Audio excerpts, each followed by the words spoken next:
If you can't block, you're not going to last long in the NFL. If you can't tackle, the same thing applies. That's just how this game works. You might get a chance early on because of your athleticism, your draft status, or even a strong training camp. But if you're not producing between the lines, someone else will be waiting for their shot. And sooner or later, that shot comes. For the Pittsburgh Steelers, that sooner might be arriving right now. As the team gears up for their international clash in Dublin, a lot more is on the line than just a win or a loss in Week 4. This isn't just a spectacle, a football game on foreign soil, or a chance for fans overseas to wave a terrible towel. This feels like one of those inflection points in a season, the type of game that reveals more than the scoreboard. It exposes who's ready, who's not, and what adjustments need to be made before the season starts slipping away. One of those adjustments seems to be brewing at linebacker. It's becoming more and more obvious that Cole Holcomb is taking over early down duties from Peyton Wilson. The team won't announce it with fanfare, but it's happening. Holcomb's been working his way back, showing he's healthy, hungry, and capable of bringing a physical edge that this defense desperately needs. And now, he's likely to get those first and second down snaps starting this Sunday. That's not to say Peyton Wilson hasn't shown flashes. He has. His speed is real. His pursuit is legit. But instincts, consistency, reading and reacting fast enough to make plays before they develop, that's where things fall short. The Steelers hoped Wilson could develop into a true three-down linebacker. The coverage skills were there, but the run defense hasn't held up its end of the bargain. And in the NFL, if you're not getting downhill and making stops near the line, you're a liability. Wilson's been getting there, but often it's from behind the play. That's a big difference from getting there before the chains move. Meanwhile, Holcomb doesn't wait around. He sees it, diagnoses it, and shoots downhill. Against New England, he made 7 solo tackles and even forced a fumble with an all-out effort from behind. That kind of effort isn't just about hustle. It's about knowing exactly where to be and what to do. It's about being in command of your role, not just reacting to chaos. It's easy to forget that Holcomb's return was far from guaranteed. He passed every physical test in the offseason, didn't miss a single session, wasn't on any limited practice schedules. But the real hurdle was mental. How do you trust your body again after a brutal injury? Apparently, Holcomb figured it out because when he stepped onto the field, he looked like a player who never missed a beat. Now, was Wilson bad in that game? Not exactly. Stat sheet says 5 solo tackles and a couple of assists. But again, this is where the eyeballs have to come in. Numbers don't always tell the story. Wilson's getting tackles, sure, but they're not impact tackles. They're cleanup plays. They're caught him after a 7-yard gain plays. And in this league, that won't cut it. Especially not for a defense trying to reset its identity around physicality and fundamentals. And that brings us right back to the core issue, fundamentals. The Steelers aren't blocking. They're not tackling. And when those two things aren't happening, all the X's and O's in the world won't matter. This game has evolved in so many ways. Offensive creativity, defensive disguises, analytics-driven decision-making, but it still boils down to the basics. Block a tackle. That's it. If you're not doing those things well, you're going to lose. Mike Tomlin knows this. So does Terrell Austin. But it's one thing to know it and another to act on it. Tomlin has always been cautious about pulling the trigger on depth chart changes. He likes to trust his veterans. He likes to see a bigger sample size. But at some point, the tape doesn't lie. Holcomb's tape is better. He's more reliable, more direct. And in this part of the season, just before the bye week, just before division play kicks in, it's the perfect time to make a pivot that could shift the season's entire tone. The Steelers' defense has been bleeding yards because guys are taking bad angles, hesitating, missing wrap-ups. And sure, part of that is the modern obsession with creating splash plays. Strip the ball. Go for the turnover. Punch it out. You see it every week, guys swiping at the ball instead of wrapping up. And when it works, everyone celebrates. It's a game changer. But when it doesn't, you give up chunk plays that keep drives alive and gas your defense. There's a balance to be found. You want splash. Every defense does.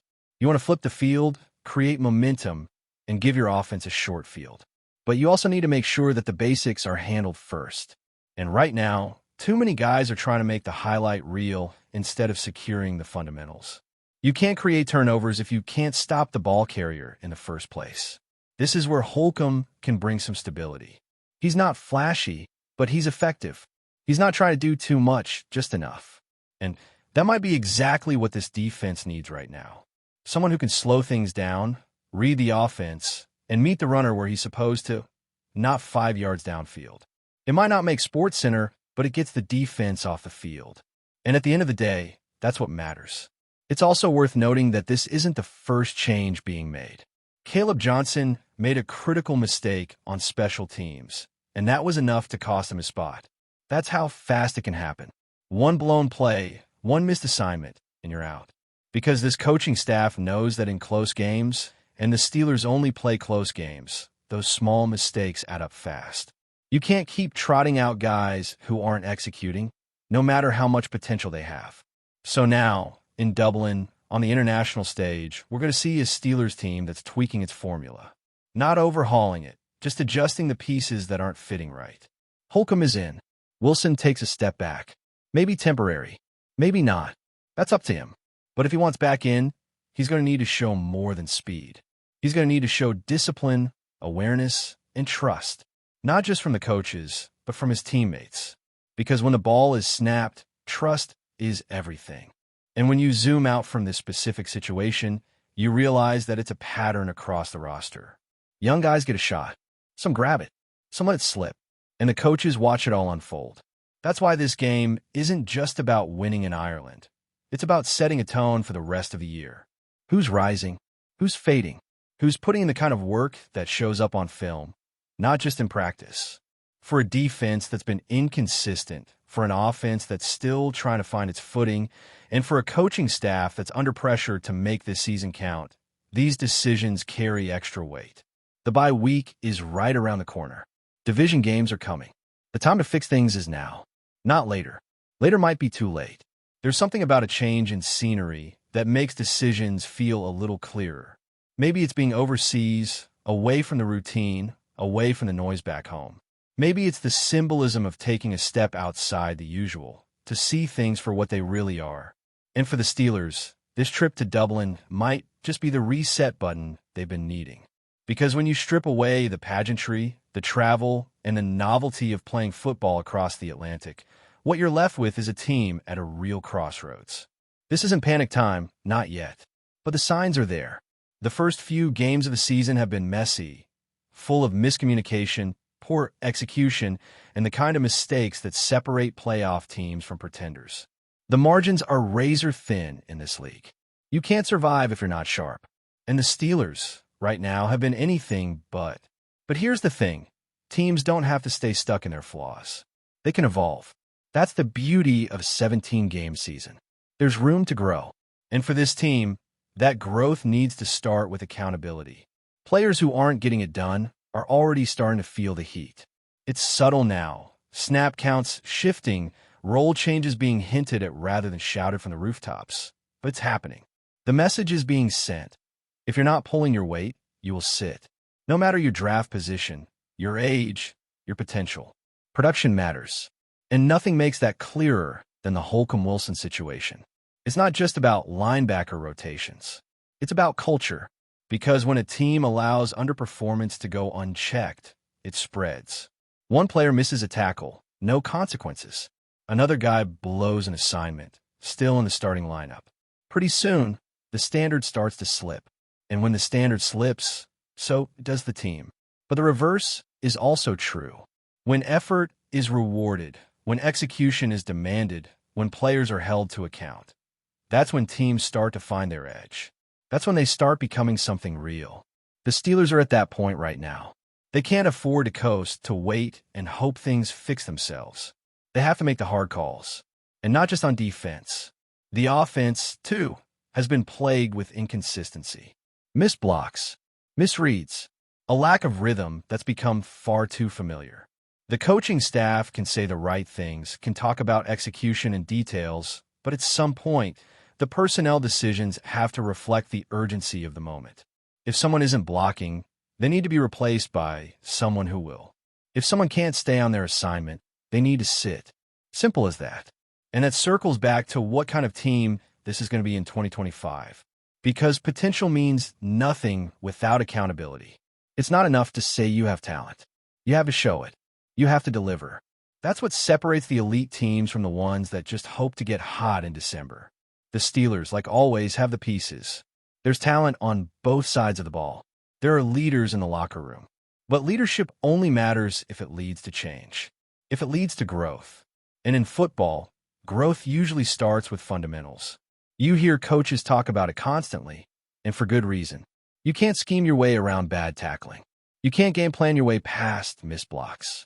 At the end of the day, it's about physical dominance and mental clarity. Know your assignment. Execute it with force. Do it again and again. That's what the great teams do. They don't reinvent the wheel every week. They just do the basics better than you. And right now, the Steelers haven't done that. They've been inconsistent at the line of scrimmage. They've been suspect in coverage. They've given up way too many extra yards because of poor pursuit and weak tackling. And yes, they've created turnovers, which have kept them alive. But that's not a sustainable strategy. You can't rely on forcing 3 or 4 takeaways every game. Eventually, teams protect the ball. Eventually, the splash plays dry up. And when that happens, if you're not solid underneath, the whole thing crumbles. So that's where the focus needs to shift back to the core. Back to blocking and tackling. Back to who wants it more. Back to who's doing their job every down, not just waiting for a moment to flash. Because while the game may be played on a global stage this week, the problems the Steelers are facing are as old school as it gets. There's no international fix for bad technique. There's no fancy answer for effort. That's why someone like Holcomb stands out so clearly. He's not out there trying to impress anyone with flash. He's trying to win downs. He's trying to kill drives. He's trying to put his team in a better spot to succeed. And that mindset is contagious, especially on defense. When one guy starts flying around, reading the play, making the right hit at the right time, it wakes people up. It raises the bar. And if enough players buy into that, suddenly a defense that was shaky becomes one you could trust.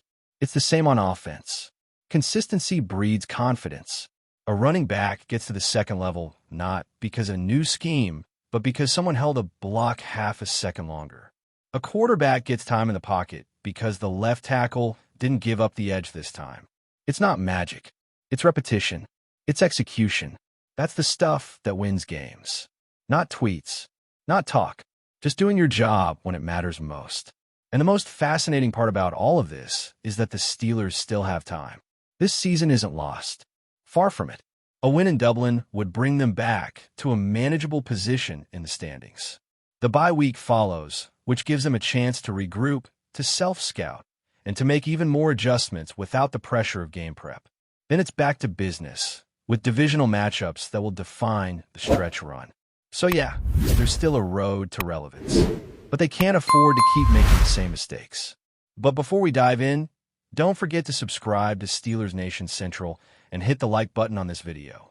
Your support helps us keep bringing you the latest updates on the Pittsburgh Steelers. And don't forget to share your thoughts on the news in the comments below. Whispers are swirling around Pittsburgh, and the city can hardly contain its excitement. Tyreek Hill, one of the NFL's most electrifying talents, could be about to don the black and gold. While nothing has been officially confirmed, insiders are hinting that the Steelers may have pulled off what could be the biggest signing in franchise history.